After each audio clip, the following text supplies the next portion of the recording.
Hi hello friends, welcome to யோசி and சேமி. இன்றைக்கி நம்ம யோசி அண்ட் சேமி சேனலில் என்ன வீடியோ பார்க்க போகிறோம் அப்படின்னா, நம்ம வீட்டில் நிறைய கடன் இருக்கும்போதும் முக்கியமாக இந்த ரேஷன் கடையில் கிடைக்கக்கூடிய பொருளை வச்சியே வீட்டில் பாதி செலவை குறைக்கலாம். சரியா? எதுக்காக இன்றைக்கி இந்த டாபிக் எழுதியிருக்கேன் அப்படின்னா, ஒரே ஒரு சப்ஸ்கிரைபர் எனக்கு கமெண்ட் போட்டிருந்தாங்க. நீங்கள் ஏன்க்கா எப்போவுமே வீட்டில் ரேஷன் சப்பாத்தி, ரேஷன் அரிசி, ரேஷன் கடை பச்சரிசி இதையே யூஸ் பண்ணுறேன்னு சொல்கிறீங்க, கடையில் வாங்க மாட்டிங்களா? ரேஷன் கடையில் வாங்குகிற அரிசி நல்லாவே இருக்காது, வாடை அடிக்கும் அப்படின்னு ஒரு கமெண்ட் போட்டிருந்தாங்க. அந்த கமெண்ட் படிச்சுட்டு எனக்கு ரொம்ப கஷ்டமாயிட்டு. எதுக்காக அப்படின்னா, நான் கஷ்டப்பட்டு இருக்கக்கூடிய நேரத்தில் என் வீட்டில் உதவுனா ஒரு பெரிய ஒரு பொக்கிஷம்னா அது ரேஷன் கடை பொருள் தான்.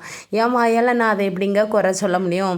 கஷ்டப்பட்ட நேரத்தில் பக்கத்து வீட்டில் இருந்தோ சொந்தக்காரவங்களோ யாரும் ஒரு பணம் கொடுத்து ஹெல்ப் பண்ணலை. அப்போ அந்த மாதம் முழுக்க எங்கள் வீட்டில் எல்லாரோட வயிறு நிறைஞ்சிச்சு அப்படின்னா அது ரேஷன் கடை அரிசி தானேங்க. அப்போ அது எனக்கு கடவுளுக்கு சமந்தான். எனக்கு மட்டும் இல்லை, தமிழ்நாட்டில் இருக்க எத்தனையோ ஏழை மக்களுக்கு கண்டிப்பாக அது ஒரு பொக்கிஷன்தான். நீங்கள் கமெண்ட் பண்ணுற நீங்கள் பணக்காரவங்களாக இருப்பீங்க, இல்லை கொஞ்சம் ஸ்டாண்டர்டாக குவாலிட்டி பார்த்து திங்கிறவங்களாக இருப்பீங்க. நான் உங்களுக்காக வீடியோ போடல, ஓகேவா? என்னோடய வீடியோவை பிடிச்சி ரசித்து பார்க்குற மக்களுக்காக தான் நான் போடுறேன். அதனால் என்னோடய மக்கள் நான் சொன்னால் கேட்டுக்குவாங்க. இன்றைக்கான வீடியோ பார்க்கலாமா? ரேஷன் கடை பொருளை நிறைய பேர் வாங்க மாட்டேங்கிறீங்க, அதை கண்டிப்பாக வாங்குங்க. நிறைய பேர் யாராச்சும் நம்ம வீட்டில் ரேஷனில் அரிசி பொங்கியிருக்கோம் அப்படின்னாலே, எங்கள் வீட்டில் ரேஷன் அரிசி தான் பொங்கியிருக்கோம் அப்படின்னு சொல்கிறதுக்கே நாக்கு கூச்சப்படுறீங்க. அப்படியெல்லாம் பண்ணக்கூடாதுங்க. கடையில் வாங்கின அரிசியை மட்டும் பெருமையாக பீத்திக்கிறோம். ரேஷன்லேயும் அதுவும் ஒரு கடை தான், நம்ம வாங்குறதும் ஒரு அரிசி தான். எந்த அரிசியாக இருந்தால் நாங்கள் வயிறு நிறையுதெல்லாம். அதனால் ரேஷன் பொருள் ஒன்றும் தரக்குறைவு கிடையாது, சரியா? நம்மளோட எண்ணம் தான் காரணம். நம்ம ரேஷன் பொருள்னு சொன்னால் நம்மளை எல்லாரும் சீப்பாக பார்ப்பாங்களோ, இவன் என்ன இந்த அரிசி தின்னுக்கிட்டு இருக்கா அப்படின்னு நம்மளை மேலே இங்கேயும் பார்த்து முழிப்பாங்களோ அப்படின்னு மற்றவங்களுக்காக நம்ம பயந்துக்கிட்டு உண்மையை சொல்கிறதுக்கு கூச்சப்படுறோம். நீ உனக்காக வாழி, எதுக்காக மற்றவங்கள பார்த்துக்கிட்டு இருக்க? இதுதான் என்னோட இது, சரியா? நிறைய பேர் இப்போது எங்கள் ஊரில் பார்த்திங்கன்னா ஒரு பெரிய பணக்கார வீடு, அவங்க ரொம்ப கோடீஸ்வரவங்க. அந்த பாட்டி என்ன பண்ணுவாங்க அப்படின்னா, அவங்களோட மாதம் கிடைக்கக்கூடிய ரேஷன் அரிசியை கண்டிப்பாக எல்லாருக்குமே கார்டு உண்டுலாங்க. அப்போ அந்த கார்டில் கிடைக்கக்கூடிய பொருளை அப்படியே வாங்கி நாங்கள் சின்ன பிள்ளையாக இருக்கும்போது எங்கள் அம்மா கிட்ட கொடுப்பாங்க. ரேஷன் கடையில் பொங்கலுக்கு ரூபா கொடுத்தாலோ, இல்லை வேறு ஏதோ ஒரு வெள்ள நிவாரண நிதின் மாதிரி ஏதாச்சும் ஒரு ரூபா கொடுத்தா கூட அதை வாங்கி அந்த பாட்டி எங்கள் அம்மாட்ட கொடுத்துட்டு, பிள்ளைங்களுக்கு ஸ்கூலுக்கு யூனிஃபார்ம் எடுத்து கொடு, நோட்டு புக்கு வாங்கி கொடு அப்படின்னு கொடுப்பாங்க. அப்போ எனக்கு ரொம்ப ஆச்சரியமாக இருக்கும். அப்போ இந்த மாதிரி எத்தனை பணக்காரவங்க அந்த பொருளை வாங்காமல் வீணாக்குவாங்க. நமக்கு அது இன்றைக்கி தேவையில்லாததாக இருக்கலாம், அடுத்தவங்களுக்கு அதுதான் பொக்கிஷம். அப்போ நீங்கள் வாங்கலைன்னா கூட அதை வாங்கி மற்றவங்களுக்காவது கொடுங்க. உங்களால் ஒரு குடும்பம் 10 நாள் வயிறார சாப்பிட்டுட்டு போகட்டும், சரியா? இன்றைக்கி ரேஷன் கடையில் வாங்கக்கூடிய பொருளை வச்சு நான் என்னென்ன பண்ணுறேன் அப்படிங்கிறத பார்க்கலாமா? ஃபஸ்ட்டு பார்த்திங்கன்னா இந்த புழுங்கல் அரிசி. எங்கள் வீட்டில் நான் அரிசி எப்படி வாங்குவேன் அப்படின்னா, கடை அரிசி 25 கிலோ பையும் வாங்கி வச்சுருப்பேன். சில நேரம் ரூபாய் இல்லை அப்படின்னா தான் 10 கிலோ பை வாங்கியிருப்பேன். ஏன்னா என்னோடய காட்டுக்கு எங்கள் வீட்டில் நானும் என்னோடய ஹஸ்பண்டும் தான். எங்களுக்கு எப்படி கிடைக்கும் அப்படின்னா, ரேஷன் கார்டுக்கு 16 கிலோ அரிசி கிடைக்கும். அரிசி ரொம்ப நல்லா இருக்குங்க. ஏதாச்சும் ஒரு மாதம் மட்டும்தான் கொஞ்சம் சொதப்பிடுவாங்க. அந்த மாதம் மட்டும் நம்மளால் இதை பொங்க முடியாது அப்படிங்கிற பட்சத்தில் நான் என்ன பண்ணிடுவேன், இல்லை எங்கேயாச்சும் வெளியில் போகிற இந்த மாதம் ஒரு 4-5 நாள் வெளியில் தங்குற மாதிரி இருக்குன்னா அந்த மாதம் நாங்கள் அரிசியை வேறு யாருக்காச்சும் விலைக்கு கொடுத்துருவோம். மற்றபடி கடை அரிசி ஒரு 10 கிலோ வாங்கிடுவோமா, ரேஷனில் ஒரு 10 கிலோ வாங்கிடுவோமா? எதுக்காக சொல்கிறேன் அப்படின்னா, கடை அரிசி 25 கிலோ பை நாங்கள் எடுக்கும்போதும் 1200 கொடுப்போம். ரேஷன் கடையில் பாருங்கள், நமக்கு ஃப்ரீ அரிசி கிடைக்குது. அது ஒவ்வொரு குடும்பத்தை பொறுத்து, பிள்ளை குட்டி இருக்கிறத பொறுத்து 16 கிலோ, 20 கிலோ, 35 கிலோ இப்படி இலவசமாக தானே கிடைக்குது. அப்போ அதை எதுக்கு தூர போடணும்? இது எங்கள் அம்மா கிட்டேருந்து நான் கற்றுக்கிட்ட ஒரு பழக்கம் என்னென்னா, ஒரு நாள் எங்கள் அம்மா கடை அரிசி பொங்குவாங்க. அதாவது மீன் குழம்புலாம் கொஞ்சம் நல்ல குழம்பு அப்படி வச்சுருந்தாக்கி அதுக்கு கடை அரிசி பொங்குவாங்க. நாங்கள் ஸ்கூலுக்கு போகிறதுக்காக எங்களுக்கு தக்காளி சாதம், பிரிஞ்சி, லெமன் சாதம் இது எல்லாமே ரேஷன் அரிசியை நல்ல மொட்டு மாதிரி உதிரியாக வடித்து அதில் சாதம் கிண்டி கொடுப்பாங்க பாருங்கள். கூட தொட்டுக்கிறதுக்கு ஒரு துவையல் வச்சு கொடுப்பாங்க, காணம் துவையல். டேஸ்ட் அவ்வளோ நல்லா இருக்குங்க. எனக்கு கடை அரிசி பிடிக்காது, உண்மையே சொல்கிறேன். ரேஷன் அரிசி நல்லா பக்குவமாக வடித்தோம் அப்படின்னா சாப்பிட்றதுக்கு அவ்வளோ அருமையாக இருக்கும், பிரியாணி மாதிரி இருக்குங்க. எங்கள் அம்மா என்ன பண்ணுவாங்கன்னா ரேஷன் அரிசி இருக்குது பார்த்திங்களா, அது வந்து நமக்கு ஒரு ஸ்மெல் அடிக்க தான் செய்யும். நாங்கள் இந்த அரிசி திங்க மாட்டோம் அப்படின்லாம் உடனே கமெண்டில் கழுவி ஊற்றிடாதீங்க. நான் எங்கள் வீட்டு சுச்சுவேஷன் வச்சு தான் சொல்கிறேன். ரேஷன் அரிசியை வாங்கிட்டு வந்து ஒரு 4 தண்ணி பச்சை தண்ணியில் கழுவுறதா இருந்தால் ஒரு 4 நல்லா கழுவணும். கழுவுனா உள்ள இருக்க தூசி குட்டி குட்டி வண்டு மாதிரி இருக்கும். அது எல்லா இடத்துலையும் உள்ள இயல்பு தான். சரியா? என்ன ஒன்று, ரேஷன் அரிசி வந்து சாப்பிட்டோம் அப்படின்னா இந்த சுகர் நோயாளி இருக்காங்களா பார்த்திங்களா, அவங்களுக்குலாம் ரொம்ப நல்லதான்.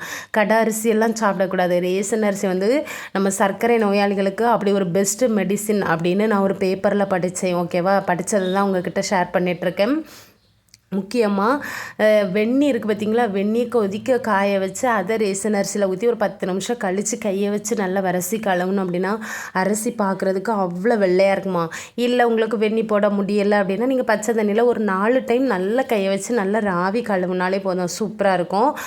இப்போ நீங்கள் வந்து வீட்டில் இட்லி தோசைக்கு போடுறதா இருந்தால் அந்த அரிசியை 4 டைம் கழுவிட்டு அதில் 2 ஸ்பூன் வெந்தயம் போட்டு இட்லி தோசைக்கு நீங்கள் அரைச்சிட்டிங்கன்னா இட்லி அப்படி பூ மாதிரி வரும். கண்டிப்பாக ட்ரை பண்ணுங்கன்னா. அதனால் எந்த பொருளையுமே வாங்காமல் ஸ்கிப் பண்ணாதீங்க.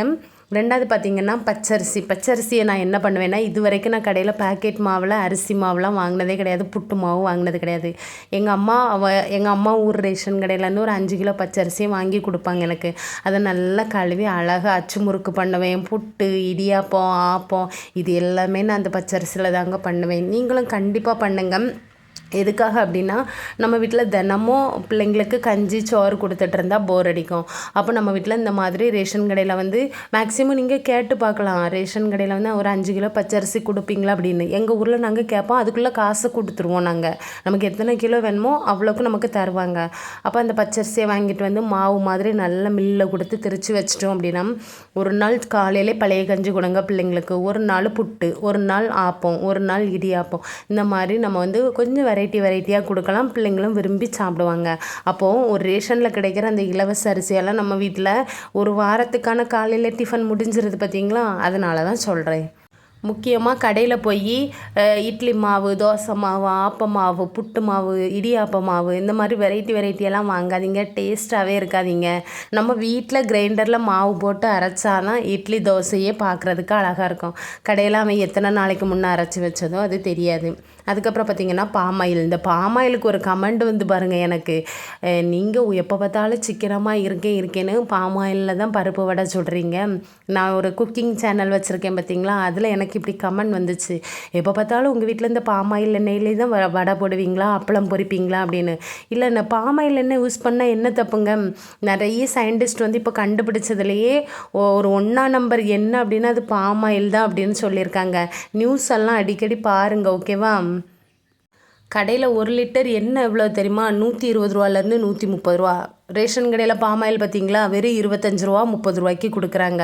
எவ்வளோ லாபம் இருக்குது. நான் கடையில் 1 லிட்டர் வாங்கி வச்சுக்குவேன். அப்படி இல்லைன்னா எங்கள் அம்மா அவங்களே கிடைக்கிற 1 லிட்டர் கொடுப்பாங்க, என்னோட 1 லிட்டர். எங்கள் வீட்டில் 2 பேர் அப்படிங்கிறதுனால எங்களுக்கு இது மிச்ச மீதியாக தான் இருக்கும். சரியா? நான் கடையில் ரொம்ப எண்ணெய் வாங்கவே மாட்டேன், இதை வச்சு சமாளிச்சுக்குவேன். ஒரு சில பேர்லாம் கோல்டு வின்னர், சன்ஃப்ளவர் எண்ணெய் அப்படி இப்படின்னு வித்தியாசமாலாம் வாங்குவாங்க. அது அவங்க ஸ்டாண்டர்ட் பொறுத்து. எங்கள் வீட்டு வருமானத்துக்கு எனக்கு இது அதிகம்தான். சரியா? அதுக்கப்புறம் பார்த்திங்கன்னா மீன் பொரிக்கிறதுக்கு இப்போ உங்களுக்கு பாமாயிலோட அந்த ஸ்மெல் நிறைய பேருக்கு பிடிக்காது. ஆனால் நீங்கள் வந்து மீன் பொரிக்கிறதுக்கு, அப்பளம் பொரிக்க, வடை போட, ஸ்நாக்ஸ் போடுறதுக்கெலாம் இந்த மாதிரி பாமாயில் எண்ணெய் யூஸ் பண்ணிக்கோங்க. சரியா? பாக்கெட்டில் இருந்து நம்ம எந்த டப்பாவில் பாமாயில் எண்ணெய் ஊற்றி வைக்கிறோமோ அதை வந்து ஊற்றி வைக்கிறதுக்கு முன்னாடி லைட்டாக காய்ச்சி ஆற வச்சுட்டு டப்பாவில் ஊற்றணும் அப்படின்னா அப்போவே உங்களுக்கு பாதி ஸ்மெல் போயிடும். இல்லை இன்னும் உங்களுக்கு ஒரு மாதிரி ஒரு பச்சை வெக்க அடிக்கிற மாதிரி இருந்துச்சு அப்படின்னா நீங்கள் அந்த எண்ணெயை காய்க்கும் போதே ஒரு சின்ன துண்டு இஞ்சியும் ஒரு சின்ன துண்டு புளியும் போட்டு லைட்டாக கொதிக்க விட்டுட்டு அப்படியே அடுப்பை ஆஃப் பண்ணிடுங்க. ஆறின பிறகு அப்படியே நீங்கள் ஒரு டப்பாவில் ஸ்டோர் பண்ணுங்க. இப்போ பாருங்கள், பாமாயில் கமகமானு வாசனை வரும். சரியா? இதெல்லாம் குட்டி குட்டி டிப்ஸ் தான் உங்ககிட்ட ஷேர் பண்ணிகிட்ருக்கேன். நிறைய பேர் பாமாயில் எண்ணெய் வேண்டான்னு தனியாக கடையில் போய் 5 லிட்டர் 10 லிட்டர்னு வாங்குறீங்க. எண்ணெயை வந்து சமையலுக்கு எப்போவுமே குறைவாக யூஸ் பண்ணுங்கள், ஓகேவா?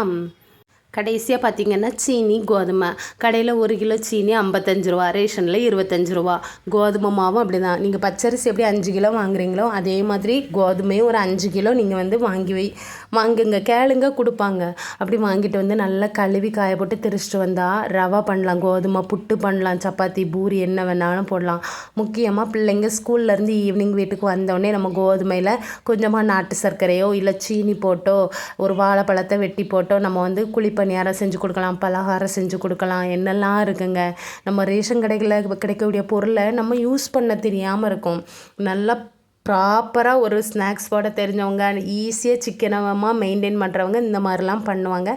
நான் எங்கள் வீட்டில் பண்ணக்கூடிய டிப்ஸை மட்டும்தான் உங்ககிட்ட ஷேர் பண்ணியிருக்கேன். எங்கள் வீட்டில் எப்போவுமே என் ஃப்ரிட்ஜில் ஒரு பெரிய பக்கெட் நிறைய 5 கிலோ கோதுமை மாவு நான் எப்போவுமே திரித்து வச்சுருப்பேன். சரியா? இவ்வளோ பொருளையும் நீங்கள் கரெக்டாக வாங்கி கரெக்டாக யூஸ் பண்ணிங்க அப்படின்னா மாத வீட்டு செலவில் நீங்கள் கடையில் போய் காய்கறியும் எக்ஸ்ட்ரா உள்ள கடுகு உளுந்து எல்லாம் வாங்குறதுக்கும் ஒரு 1500 ரூபா தான் ஆகும். வேணால் ட்ரை பண்ணுங்கள். சிக்கனமாக போங்க. சரியா? பாய்.